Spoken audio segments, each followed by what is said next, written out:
అరే ఈ మధ్యకాలంలో జగన్మోహన్ రెడ్డి ఎక్కడికి వెళ్ళినా సరే నీకు 15,000 నీకు 15,000 అంటూ ట్రోల్ చేయడం అయితే మొదలుపెట్టారు. మరి నిన్నటితోటి ఆ ట్రోలింగ్ ఆగిపోయింది అనుకోవాలంటారా? తప్పకుండా ఆగిపోయిద్దండి. ఎందుకంటే ట్రోల్ చేద్దాము ఏదో ఒకటి చేద్దామని పోయినసారి ప్రభుత్వాన్ని నడిపి అప్పుల బారిన వదిలేసి వెళ్ళిపోయి ఇప్పుడు ట్రోల్ చేసి ప్రజల్లో చూపించటం కాదు. అప్పుడు మీరు అప్పులు తెచ్చి ఇవ్వడం జరిగింది. ఇప్పుడేంటి ఉన్నదాటిని ఎట్లా అభివృద్ధి చేయాలి ఏంది అని చెప్పేసి అభివృద్ధి దిశగా తీసుకెళ్ళి ఇవ్వడం జరిగింది. ఇచ్చేదాకా ఒక గోల, ఇచ్చిన తర్వాత ఒక గోల అయితే ఎట్లాగా? ఎందుకంటే ఇచ్చారండి, దాన్ని మీరు అభినందించాలి. అభినందించకపోగా 2,000 కట్ చేస్తున్నారు అని చెప్పి అంటూ ఉన్నారు కొంతమంది. 2,000 కట్ చేసేది ఇప్పుడు ఏమన్నా ప్రభుత్వం జేబుల్లో పెట్టుకోవడానికి ఏమన్నా కట్ చేస్తుందా?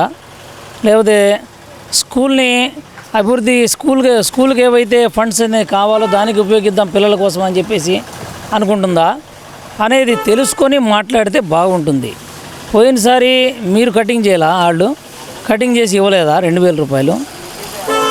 అలాగా మీరు ఇప్పుడు మీకు ఇప్పటికీ డిఫరెన్స్ చాలా క్లియర్గా ప్రజలకు అర్థమవుతుంది. ఒకటి, 3 పిల్లలు ఉన్నారనుకోండి, 3 13 39,000 పడుతున్నాయి కదా.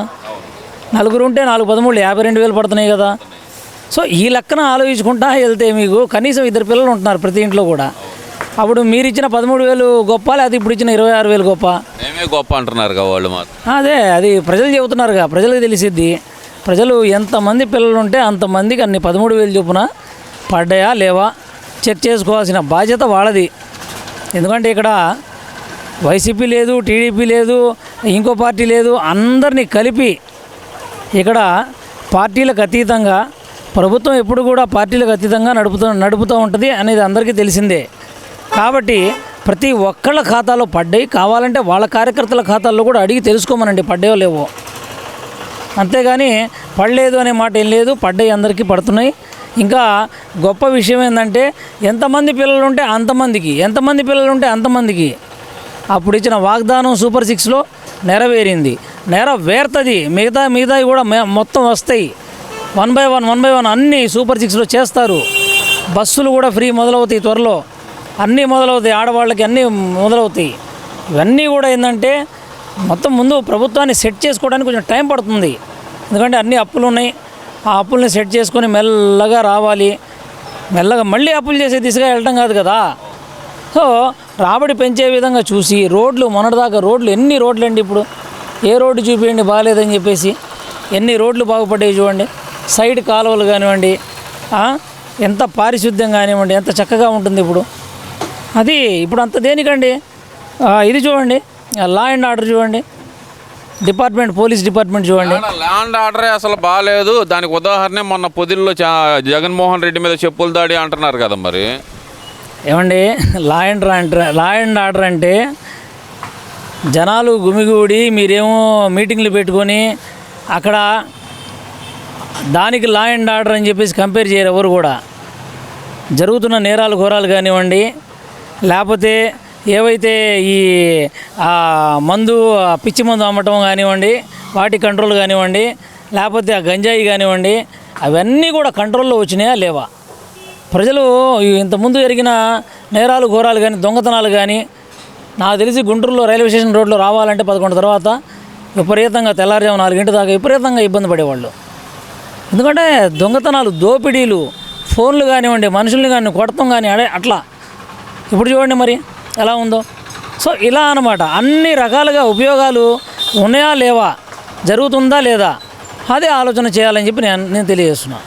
అంటే ఈ పోలీసులు అనేది ఏకపక్షంగా వ్యవహరిస్తున్నారు అనేది అవాస్తవం అనుకోవాలంటారా? ఎందుకంటే పాపం అంబటి రాంబాబు కానీ వీళ్ళందరూ ఒకటే చెబుతున్నారు, రెడ్ బుక్ రాజ్యాంగమే నడుస్తుంది అంటూ వీళ్ళు తెగ బాధపడిపోతున్నారు కదా. మరి అది వాస్తవమేనా? మరి పోలీసులు ఎప్పుడు కూడా 1 వేలో ఉన్నారనే మాట అనకూడదు, వాళ్ళైతే అనకూడదు. ఎందుకంటే వాళ్ళైతే ఆ కాలంలో ఏ విధంగా చేశారో, ఎలా అక్రమ కేసులు పెట్టారో ఆ టైంలో అప్పుడు చాలామంది చూశారు.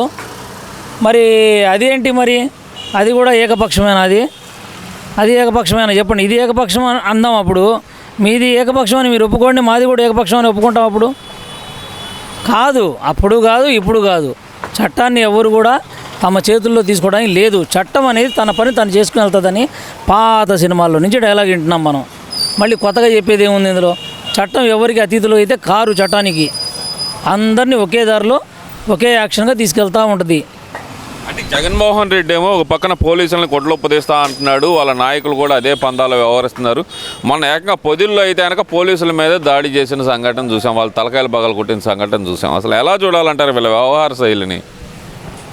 చాలా దారుణం అండి. ఎందుకంటే ఎప్పుడైనా సరే ప్రభుత్వం అనేది ఏర్పాటు దిశగా ప్రజలు ఇచ్చిన తీర్పుని శిరసా వహించి ముందుకు వెళ్ళటం అనేది నాయకులు నేర్చుకోవాల్సిన లక్షణం అది. ఎందుకంటే ఈరోజు ఈ ప్రభుత్వాన్ని, తెలుగుదేశం పార్టీని అవకాశం ఇచ్చారు ప్రజలు. నెక్స్ట్ టైము మీకు రావడానికి అవకాశాలు ఏముంటుందో అలా చేసే విధంగా ప్రజలకు ఏవైతే కావాలనేది దీనిగా మీరు వెళ్ళాలి తప్పితే ఏదో మేమేదో అప్పుడు చేసాం ఇప్పుడు చేసామని చెప్పేసి ఇప్పుడు కూడా చేస్తామని చెప్పేసి చూపించటం, ఈ యొక్క లేనిపోని అవాస్తవాలన్నీ మాట్లాడటం, అలానే ఆ పత్రికల్లో కూడా ఎట్లా పడే అట్లా రాయటాలు, ఏవైనా విషయాలు కానీ ఎస్పెషల్లీ జరిగిన ఇదిని మీరు చిన్నదాన్ని ఘోరంతని కొండంతని చూపించటం, ప్రజల్లో తీసుకెళ్ళటం అదైతే కరెక్ట్ కాదని చెప్పి నేను అనుకుంటున్నాను. ఎందుకంటే ప్రభుత్వం అనేది ఉన్నది తన యంత్రాంగం ప్రకారంగా వెళ్తూ ఉంటుంది. ప్రభుత్వం అనేది ఎవరికన్నా ఏమన్నా ఇప్పుడు తల్లికి వందనం అందరికీ రిలీజ్ చేశారు. కొంతమందికి చిన్న చిన్న ఏదైనా టెక్నికల్ ఇష్యూస్ ఆగిందనుకోండి, అవి మీరు కనుక్కొని దాన్ని మీరు ప్రభుత్వం దృష్టికి తీసుకురండి, ప్రభుత్వం చేస్తుంది. అలాగా దాన్ని ఏ విధంగా చేయించుకోవాలి, దాన్ని ఏ విధంగా మనం మీరు రాలేదు ఉన్న ప్రభుత్వాన్ని ఎంకరేజ్ చేయాలి. ప్రతిపక్షంగా ఏమైనా ఉంటే ఏమైనా లోపాలు ఉంటే చెప్పండి, అవి కూడా సరిదిద్దుకుంటూ ముందుకెళ్తారు అని చెప్పేసి నేను తెలియజేస్తున్నానండి. ఎందువల్ల అంటారు వీళ్ళు అసలుకి ముఖ్యంగా ఈ ఒక రకంగా చెప్పాలంటే ఆ దూకుడు అనేది ఎందుకు తగ్గించలేకపోతున్నారు? అది పోలీసుల మీద కానీ ప్రజల మీద కానీ ఆ దూకుడు స్వభావం ఎందుకు మానుకోలేకపోతుందో వైసీపీ అనేది? దానికి కేవలం ఒకటేనండి, ఆ దూకుడు స్వభావాన్ని ప్రజలే తగ్గిస్తారు. మనం తగ్గించారు, ప్రజలు తగ్గిస్తారు. సో ప్రజలు అనేది చాలా అబ్జర్వేషన్ చేస్తూ ఉంటారు. అన్నీ ఎవరైతే దూకుడు వాళ్ళు ఉన్నారో, ఎవరైతే ఆలోచన పరులు ఉన్నారో ప్రతి ఒక్కడి మీద ప్రజలు వాళ్ళ యొక్క తీర్పుని ప్రతి 5 ఏళ్ళకు ఒకసారి చూపిస్తారు.